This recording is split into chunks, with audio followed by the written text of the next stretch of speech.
तो आज हम देखने वाले हैं परी मूवी की शुरुआत त्रिशूर नाम के शहर से होती है, जहां हम डॉन और बिजू नाम के दो बंदों को देख पाते हैं और इन दोनों ने गैंगस्टर बनकर पूरे त्रिशूर में आतंक फैलाया होता है, क्योंकि त्रिशूर अक्सर गैंगस्टर्स की वजह से ही जाना जाता है। यहाँ का सबसे बड़ा गैंगस्टर गिरी नाम का आदमी है। उसकी तो पूरी एक टीम है जिसने पुलिस तक को डरा के रखा हुआ है। हालांकि पुलिस वालों का हेड अपनी पूरी टीम के साथ इकट्ठा होकर गिरी और बाकियों के बारे में जानकारी निकालने के लिए निकल जाता है, लेकिन बाकी पुलिस वाले कहते हैं कि सर आप तो नए नए हो यहाँ पर, लेकिन हम जमाने से गिरी और उसके साथियों के खिलाफ सबूत इकट्ठा करने में जुटे हुए हैं। हमें पता है कि जब भी कोई अपराध वगैरह होते हैं तो गिरी और उसके गुंडे ही अंजाम देते हैं, लेकिन वो लोग अपराध ऐसे करते हैं कि सबूत ही नहीं छोड़ते। हमारे खुद के डिपार्टमेंट में कई सारे लोग हैं जो उनके लिए काम करते हैं, इसीलिए बहुत ही मुश्किल है उसके खिलाफ सबूत इकट्ठा करना। लेकिन तब सीनियर भी कहता है कि तो क्या हम हाथ में हाथ रखे बैठे रहे और उनको अपराध करने दें? ऐसा बिल्कुल भी नहीं होगा, हमें कैसे भी करके उनको रोकना होगा, क्योंकि लोग कानून की ऐसी धज्जियां नहीं उड़ा सकते। दूसरी तरफ डॉन और बिजू को किसी ने रमेश नाम के आदमी को मारने का ऑर्डर दिया था। रमेश का किसी दूसरे आदमी के साथ जमीन को लेकर झगड़ा चल रहा है और वो आदमी जमीन खरीदना चाहता है और रमेश बेचने को तैयार नहीं है, इसलिए उस आदमी ने रमेश को मारने की सुपारी इन दोनों को दी है। इसलिए दोनों खुलेआम बीच पब्लिक के सामने रमेश को एटीएम के अंदर घुसा कर मार देते हैं। ऐसी सफाई से उन्होंने रमेश को मारा होता है कि आसपास से गुजरने वालों को भनक तक नहीं लगती। दूसरी तरफ गिरी अपनी पत्नी गौरी के साथ ऑफिस में होता है, जहाँ उसके पूरे परिवार के लोग आए होते हैं, क्योंकि गिरी की बहन का आज बर्थडे है, तो सभी उसे किस तरह से सेलिब्रेट करेंगे इसी के बारे में बात होती है। गिरी की कजन भी है जो कि एक आईपीएस ऑफिसर है, वो चाहे तो आराम से गिरी के खिलाफ सबूत निकाल सकती है, लेकिन वो ऐसा नहीं करती। साथ ही ये रमेश जो मरा ना अभी, वो असल में गिरी के गैंग का मेंबर था जिसकी हत्या हो गई है। वहीं डॉन और बिजू दोनों हत्या करने के बाद खुद को मासूम बताकर लोगों को चिल्लाते हुए कहते हैं कि देखो यहाँ किसी की लाश पड़ी हुई है, किसकी है ये? और ये सुनते ही वहाँ पर लोगों की भीड़ जमा हो जाती है। लोग पुलिस को फोन पर बुलाते हैं जो उस एटीएम को सील करके वहाँ जांच वगैरह शुरू करते हैं। एटीएम वैसे पिछले कुछ महीनों से बंद पड़ा हुआ था, इसलिए वहाँ पर कैमरा भी नहीं था। हालांकि पुलिस को तो अपना काम करना ही था, तो वो रमेश के हत्यारे को पकड़ने का काम शुरू कर देती है। उन सारे लोगों की गवाही ली जाती है जिन्होंने सबसे पहले लाश देखी। उन लोगों में ये डॉन और बिजू भी शामिल होते हैं। अब वो दोनों त्रिशूर के निवासी थे, इसलिए उनका कोई खास रिकॉर्ड भी पुलिस के पास नहीं होता कि ये कोई क्रिमिनल है भी या नहीं। इसलिए पुलिस वाले उनसे उनका नंबर वगैरह लेकर उन्हें चेतावनी भी देते हैं कि जब तक हम ना कहें शहर छोड़कर मत जाना। दोनों भी हमें जवाब देकर चले जाते हैं। अब दोस्तों एक हत्या करके वो दोनों काफी ज्यादा खुश थे कि त्रिशूर शहर में सबसे पहला कांड तो हमने कर दिखाया। ये तो सिर्फ शुरुआत है, अभी तो और भी कांड होने बाकी है। इसके बाद वो दोनों मॉल में आते हैं और कपड़े वगैरह चेंज करके अपना हुलिया बदल लेते हैं ताकि जल्दी कोई उनको पहचान ना पाए। वहाँ पर आने के बाद उन्हें मॉल में गौरी दिखाई देती है जो सामान खरीदने ही वहाँ पर आई थी। डॉन की नजर जैसे उस पर पड़ती है ना, तो वो उसे बड़ी गंदी नजरों से देखता है और जानबूझकर गौरी के पास से गुजरकर उसे छूने की कोशिश करता है। दोस्तों इस चीज को देखकर ना गौरी को इतना गुस्सा आता है कि वो थप्पड़ मार देती है उसे। इसके बाद वो वहाँ से जाने लगती है, लेकिन इन दोनों को क्या पता था कि त्रिशूर में आने के बाद इन्होंने सबसे बड़े गैंगस्टर की पत्नी के साथ ऐसी हरकत कर दी। अब कहीं इस वजह से इनका करियर शुरू होने से पहले खत्म न हो जाए। अब गौरी जैसे परेशान होकर मॉल से जाती है, गिरी वहाँ पर पहुंच जाता है और उसे परेशान देखकर कहता है कि क्या हुआ, सब ठीक तो है ना, परेशान क्यों दिखाई दे रही हो? तब गौरी उसको सारी बात बताती है। ये सुनकर तो गिरी का गुस्सा बिल्कुल सातों आसमान पर पहुंच जाता है कि आखिर उसकी इतनी हिम्मत मेरी पत्नी को छुए, और वो गुस्से में डॉन और बिजू को मार मार कर उनकी हालत खराब कर देता है। इतना ही नहीं,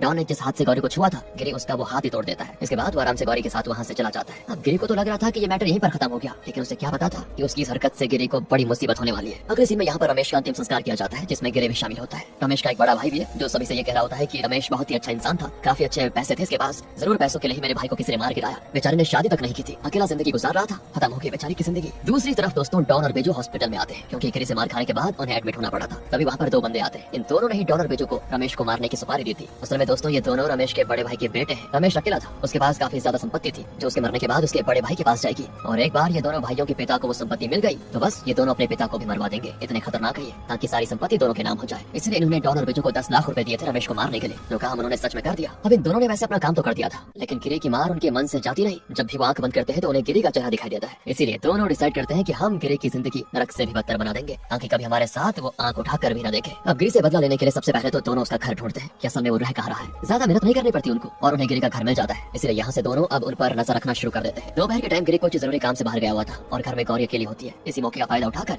ये दोनों घर में घुस आते हैं और गौरी को पकड़कर उसकी ही साड़ी से उसका हाथ बांध देते हैं। डॉन कहता है कि क्या है ना, तेरे पति ने हमारे ऊपर हाथ उठाकर बहुत बड़ी गलती कर दी है, हमसे पंगा लेने का अंजाम क्या होता है आज उसको पता चलेगा, तुम देखना अपनी आंखों से। इसके बाद वो दोनों मिलकर गौरी के साथ सारी गलत हरकतें करते हैं। बेचारी गौरी मदद के लिए चिल्ला रही होती है, लेकिन घर में कोई मौजूद ही नहीं होता। और जब थोड़ी देर के बाद गिरी घर आता है, उसको सदमा लग जाता है कि आखिर ये सब क्या हो गया। गौरी उसे बता देती है कि वही मॉल वाले लड़के आए थे जिन्होंने मेरे साथ ऐसा किया है, और आज पहली बार था जब गिरी से किसी ने पंगा लिया था, यहाँ तक कि उसकी वाइफ के साथ ये हरकतें कर दी, वरना इससे पहले तो लोग उसके नाम से डरते थे। और आज तो गिरी की माँ भी उसे कह देती कि बेटा उन लोगों ने जो किया है ना, उसके लिए उन्हें आसान मौत मत देना, तड़पा तड़पा कर मारना उनको, ऐसी हालत करना कि मरने के बाद भी मरे ना। गिरी की आंखों में भी गुस्से से उबलते हुए खून को साफ देखा जा सकता था कि अब वो उनको छोड़ेगा नहीं। दोस्तों गिरी अपने सारे साथियों को डॉन और बिजू को पकड़ने में लगा देता है। गिरी ने तो सभी से कह दिया था कि ये बात पुलिस तक नहीं जानी चाहिए, मैं नहीं चाहता कि पुलिस उन दोनों को पकड़कर सिर्फ जेल में डाले, मैं अपने हाथों से उन दोनों का खात्मा करना चाहता हूँ। और फिर पूरे शहर के अंदर जितने भी लोग गिरी की गैंग से जुड़े हुए थे वो सभी डॉन और बिजू को पकड़ने में लग जाते हैं। उन्हीं लोगों में पुलिस का खबरी भी दोस्तों गिरी की गैंग में शामिल है, तो उससे होता यह है कि पुलिस वालों को इस चीज की खबर लग जाती है। इसलिए सीनियर पुलिस ऑफिसर सभी पुलिस वालों से कहता है कि ध्यान से सुनो, बिजू और डॉन को हमें गिरी के उन कुंडों से पकड़ने से पहले पकड़ना होगा। इसलिए वो सभी भी उन दोनों को ढूंढने में लग जाते हैं। दूसरी तरफ काफी मशक्कत करने के बाद गिरी के साथियों को पता चल जाता है कि रमेश को भी उन्हीं दोनों ने मार गिराया था। साथ ही डॉन के गांव का एड्रेस भी मिल जाता है, लेकिन बिजू का कोई अता पता नहीं होता। इसलिए गिरी के साथी डॉन के गांव पहुंच जाते हैं और वहां आकर उसके पिता को ही उठाकर लेकर जाते हैं। डॉन के पिता भी हैरान कि आखिर ये सब लोग हैं कौन और मेरे साथ करने क्या वाले हैं। तब वो लोग उन्हें बता देते हैं कि तुम्हारे बेटे ने क्या क्या कांड किया है और वो भी किस बंदे के साथ किया है। ये सुनकर बेचारे डॉन के पिता भी हैरान, कहते हैं मैंने तो अपने बेटे को शहर काम करने के लिए भेजा था,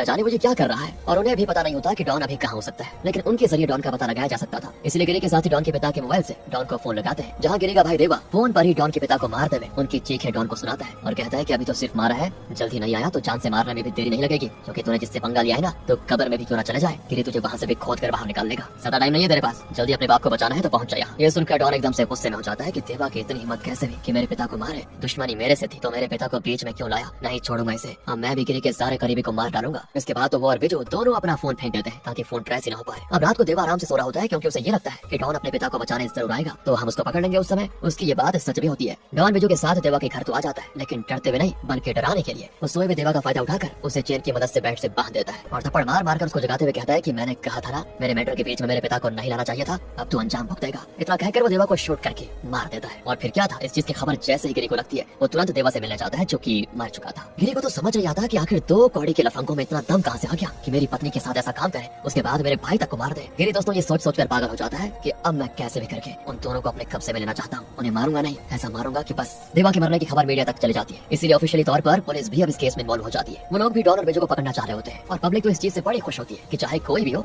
गुंडे शहर में मर रहे बढ़िया हो रहा है ताकि गुंडा राज खत्म हो जाए। उनको क्या पता था कि गिरी अगर खत्म हुआ तो डॉन और बिजू लोगों का जीना हराम कर देंगे। गिरी तो फिर भी सिर्फ दुश्मनों के साथ गलत बर्ताव करता है, लेकिन ये दोनों तो निर्दोषों को बस अपने पैसों के लिए मारते हैं। दूसरी तरफ अपने भाई के मरने की वजह से गिरी बहुत ही उदास होकर घर जा रहा होता है, लेकिन तभी चुप कर ये दोनों उस पर गोलियां चलाने लगते हैं ताकि गिरी को भी मार दे। कुछ गोली तो गिरी के कंधे पर लग जाती है, लेकिन फिर भी वो अपनी राइफल निकाल कर जैसे गोलियां चलाना शुरू करता है वो दोनों भी बाइक पर सवार होकर भाग जाते हैं। गिरी भी पूरे गुस्से के साथ अपनी गाड़ी लिए उनके पीछे जाता है क्योंकि पहली बार ये उसकी नजर में आए थे, ऐसे तो वो उन्हें जाने नहीं दे सकता। लेकिन तभी डॉन और बिजू अपनी बाइक में ब्रेक लगाकर तुरंत रिटर्न भागते हैं। अब बाइक में तो तुरंत रिटर्न लग जाता है, कार में थोड़ा लगेगा। इसी वजह से जब तक गिरी कार घुमाता तब तक ये दोनों वहाँ से बहुत दूर निकल जाते हैं, इसलिए वो उन्हें पकड़ नहीं पाता। अब डॉन और बिजू दोनों वहाँ से जंगल में बने एक झोपड़ी के पास जाते हैं जहाँ वो छुप कर रह रहे होते हैं, लेकिन झोपड़ी की लाइट जलती हुई देखकर उन्हें शक हो जाता है कि शायद अंदर कोई है जो उन्हीं का इंतजार कर रहा है। इसीलिए वो दूसरा ठिकाना ढूंढने निकल जाते हैं। दोनों वैसे दिखने में नौसिखी लगते हैं, लेकिन हर कदम फूंक फूंक कर रखते हैं दोस्तों ताकि पकड़े ना जाए। और जैसे ही वो दूसरा ठिकाना ढूंढने जाते हैं तभी गिरी फिर से उनके पीछे पड़ जाता है और इस बार तो वो एकदम तेज रफ्तार में गाड़ी चलाकर उनकी बाइक के सामने ही उन्हें ठोक देता है। इस चीज से वो दोनों बाइक से नीचे गिर जाते हैं और किस्मत उनका साथ दे जाती है क्योंकि सड़क के किनारे ही तालाब होता है जिसमें गिरकर वो वहाँ से भाग चुके होते हैं। गिरी की वही हालत हो चुकी थी, हाथ तो आया लेकिन मुंह को ना लगा। और तब भी गिरी चुप बैठने वाला नहीं था। वो जब तक उन दोनों को मार नहीं देता तब तक शांत नहीं होगा। अगले सीन में उन दोनों भाइयों को भी पकड़ लिया जाता है जिन्होंने रमेश को मारने के लिए डॉन और बिजू को सुपारी दी थी। इस वजह से हत्यारा कौन है ये पुलिस को पता चल जाता है, लेकिन हाँ उन दोनों को पकड़ना अभी भी बाकी था। अब रात को गिरी का साला दीपक डॉन के पड़ोस में रहने वालों को कुछ पैसे दे रहा होता है ताकि अगर कभी बाई चांस डॉन यहाँ पर आए तो वो लोग तुरंत उसे फोन करके उसके बारे में बता दे। इसीलिए जैसे वो ये काम करके घर जा रहा होता है तभी वहाँ डॉन और बिजू पहुंच जाते हैं। अब डॉन दीपक से कहता है कि मेरे पिता को उठाकर सबक नहीं मिला क्या तुम लोगों को जो मेरे पड़ोसियों को खरीदने पहुंच गए? अरे हिम्मत है तो सीधे हम दोनों को पकड़ कर दिखाओ ना,